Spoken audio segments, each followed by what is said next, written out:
right. We're here checking in with Jeff Halligan again, like we did last week, like we said we're going to do every week. Just finished the feature at Port Royal.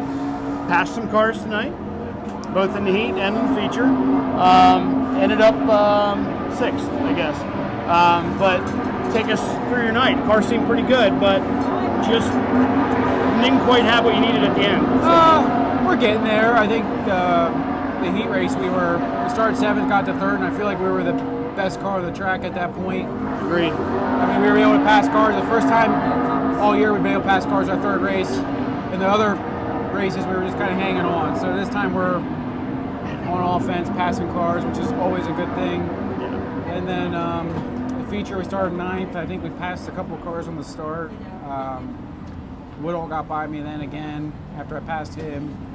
You had a good battle with Walter. Yeah, I had a good battle with Walter. I snurkled him on a restart, and then he got me back. We just weren't quite able to carry speed on the top like I feel like we should have been. Yeah, I heard you and Kyle talking a minute ago just before we started about you could enter, but you just weren't getting off the corner the way you needed to. Yeah, I could enter, which was last week we couldn't really enter at all.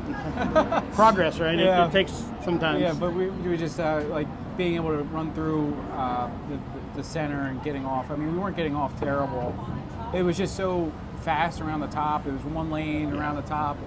This place often is, right? I mean, I wouldn't say often. No? Okay. No, I wouldn't say often. I think that's how fans think of it, right? Yeah. They see that show at the top, and I think that's something that, yeah, I'd love to hear your opinion on, because I think a lot of folks think that it's about being able to run the top, but then if you can get a car that can handle in the middle, a la maybe a Lance DeWeese or somebody in the past, you can win races. But so I'm interested to hear. Yeah. Well, yeah. I mean, I think if you're Macri, you've got the car so good and the driver's so good on the top, and it always makes it look like the top's like the place to be.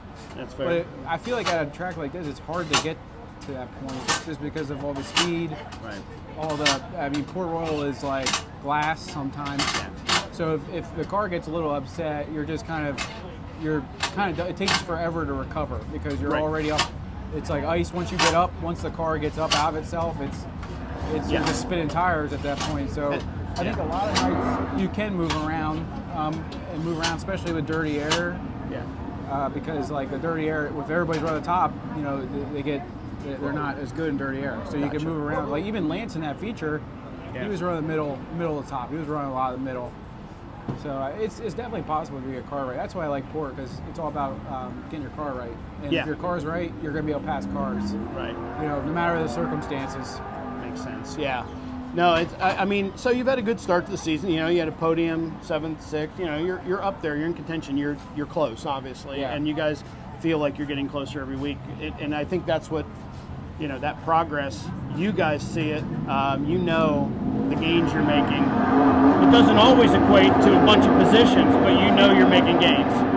Yeah, I mean, sometimes it's hard because you're trying to make gains and you kind of tune yourself out. Yeah. It's just a hard sport. It's not easy. Yeah. Well, especially at this level. I was going to say it comes down to dialogue, a lot. Communication, right? I mean, Kyle's over here. Maybe we can get crew chief Kyle over here on camera. He's a shy guy, isn't he?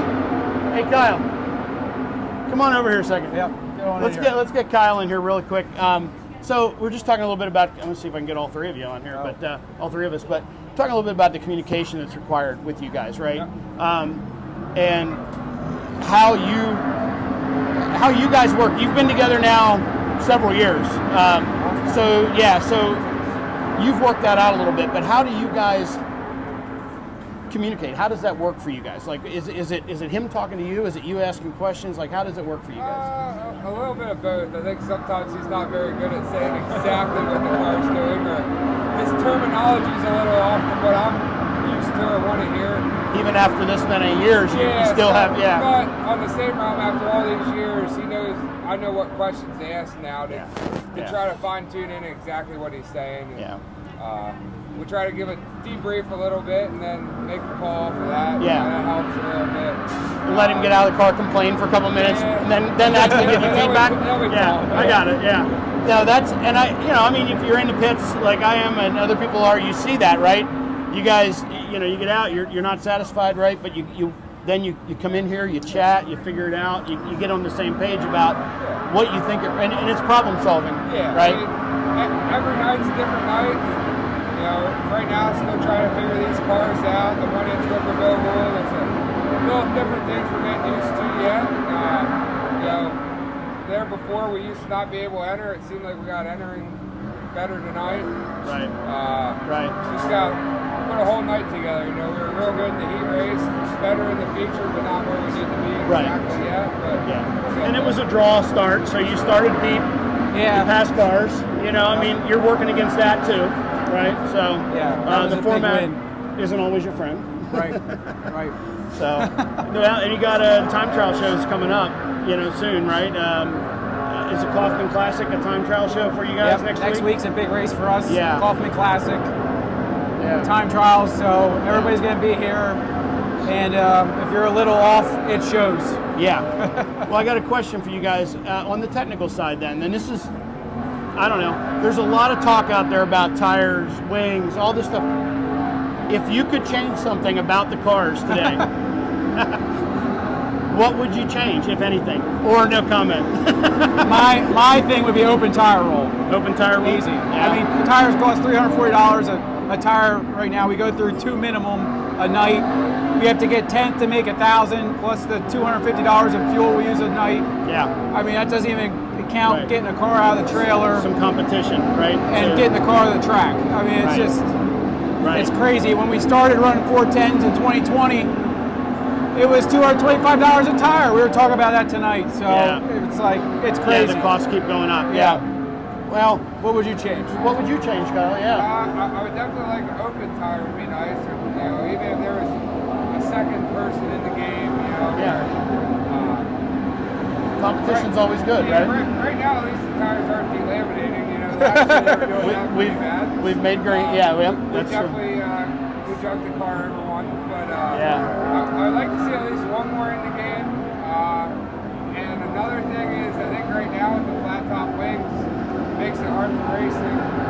And tonight showed it was ball leader on top. Right. Good, you know. Yeah. If you had a ditch wing, it would help, I think. You know? It'd be nice if they did a little test on that to see if they could get the racing better. Right. Well, I think that's the thing is why not some testing, right? I mean, you don't have to jump in and commit to it. Let's test it a little bit and see. That's the way it was, you know, many years ago. You had multiple tire choices. You had dished wings.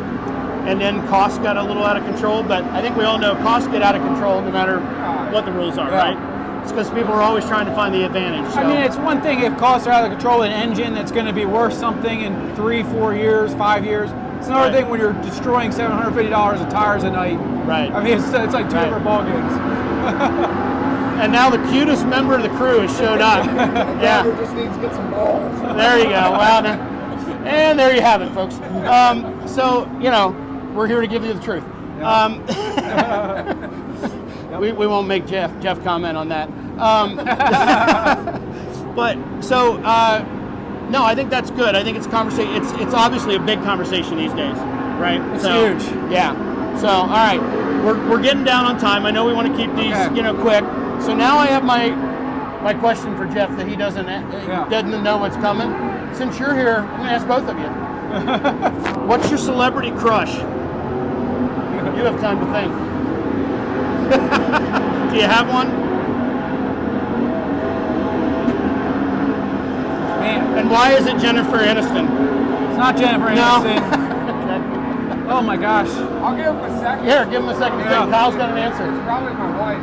Oh, look at you. Can you see the brownie points? Yeah. That was well done. I do like Jennifer Aniston. Okay. All right. There you go, brother. All right, I'm with you. All right, we'll go back to Jeff, see if he and if not, we'll check back with you next week. I'm trying to think. Okay. It's not easy if you. Probably like Blake Lively, probably. There you go. Okay. Yeah. All right. That works. Probably, I All guess. Right. Okay. All right. PG All right. is supposed to be. Well, PG that's somewhat. Yeah, PG-13. Yeah, that's what we're going for. You're gonna say what I was That doing. yeah. Check back with us in August, folks. Yeah. I don't know if we can hold that up, but anyway. No, okay. This was fun, Jeff. Thank you. Thank you, guys. Thank you, Kyle, and thanks everybody for watching. Yeah. Yep. See you next week. All right. Bye-bye. Thanks.